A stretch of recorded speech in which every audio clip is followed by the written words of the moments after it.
Hi, my name is Ross Becker, and if you watch the news on 13 Inside Las Vegas, you've probably seen me before. Hi, everybody. My name is Kathy Ray. I'm with 13 Inside Las Vegas. I'd like to thank all of you for having me here today. Hey, you guys. How's it going? Nathan Tannenbaum from 13 Inside Las Vegas. Hi, I'm Ron Futrell from 13 Inside Las Vegas. We got Horton, Here's a Who by Dr. Seuss, okay? Here we go.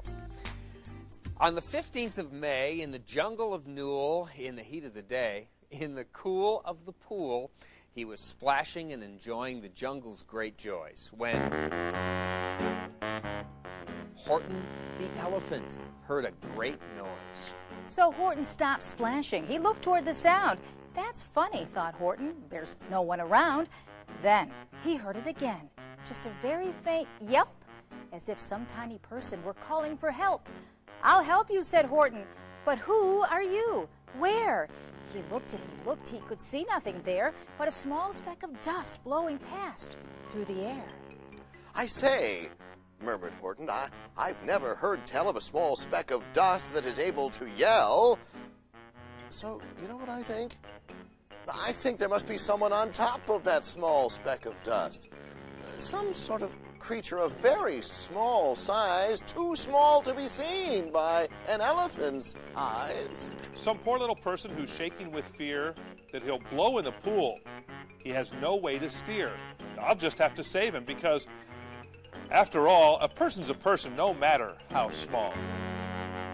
Gently, using the greatest of care, the elephant stretched his great trunk through the air, and he lifted the speck of dust and carried it over and placed it down safe on a very soft clover.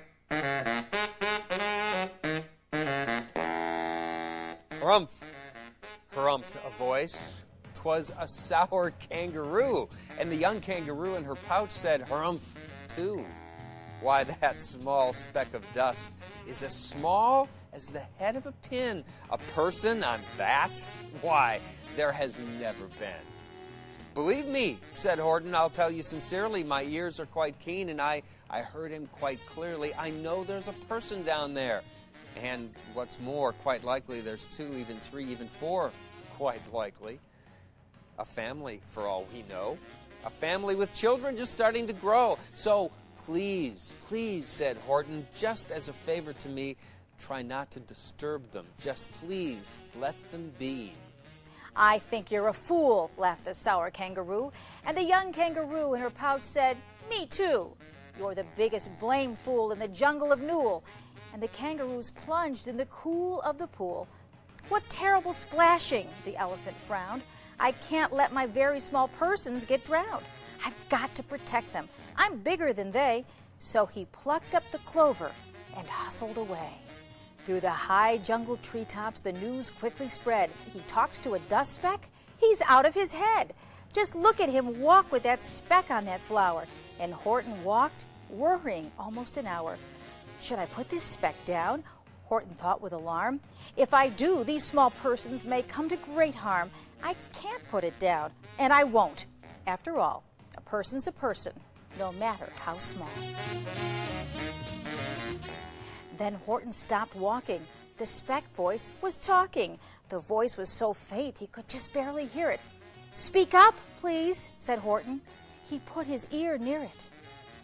My friend, came the voice, you're a very fine friend. You've helped all us folks on this dust speck no end. You've saved all our houses, our ceilings and floors. You've saved all of our churches and grocery stores. You mean, Horton gasped, you have buildings there too? Oh yes, piped the voice, we most certainly do. I know, called the voice, I'm too small to be seen. But I'm mayor of a town that's friendly and clean, and our buildings to you would seem terribly small, but to us, who aren't big, they're wonderfully tall. My town is called Whoville, for I am a Who, and we Whos are all thankful and grateful to you. And Horton called back to the mayor of the town, you're safe now, don't worry, I won't let you down. But just as he spoke to the mayor of the speck, 3 big jungle monkeys climbed up Horton's neck. The Wickersham brothers came shouting, "What rot! This elephant's talking to who's who are not. They aren't any who's, they don't have a mayor, and we're going to stop all this nonsense, so there. You know what they did? They snatched Horton's clover.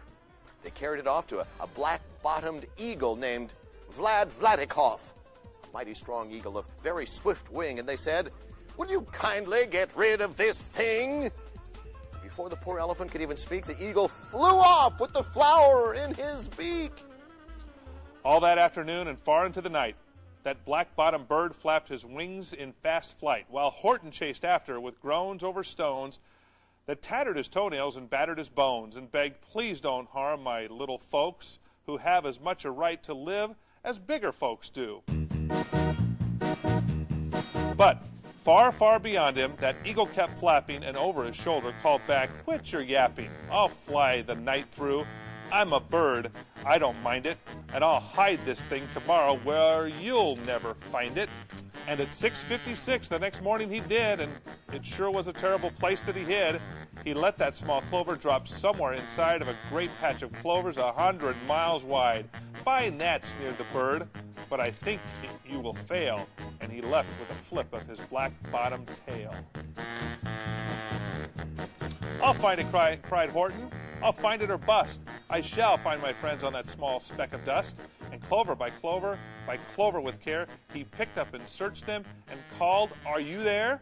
But clover by clover he found that the one that he sought after just was not around. And by noon, poor old Horton, more dead than alive, had picked, searched, and piled up 9,005. Then, on through the afternoon, hour after hour, till he found them at last. On the 3 millionth flower. "My friends," cried the elephant, "tell me, do tell. Are you safe? Are you sound? Are you whole? Are you well?" Well, from down on the speck came the voice of the mayor. "We really had trouble, much more than our share. When that black-bottomed birdie let go and we dropped, we landed so hard that our clocks have all stopped. Our teapots are broken, our rocking chairs smashed, and our bicycle tires all blew up when we crashed. So, Horton, please," pleaded the voice of the mayor's, "will you stick by us who's while we're making repairs?" "Of course," Horton answered. "Of course I'll stick. I'll stick by you small folks through thin and through thick." "Harumph," harumphed the voice. "For almost 2 days you've run wild and insisted on chatting with persons who never existed. Such carryings on in a peaceful jungle. We've had enough of your bellowing bungle, and I'm here to state," snapped that big kangaroo, "that your silly, nonsensical game is all through." And the young kangaroo in her pouch, well, that young kangaroo said, "Me too."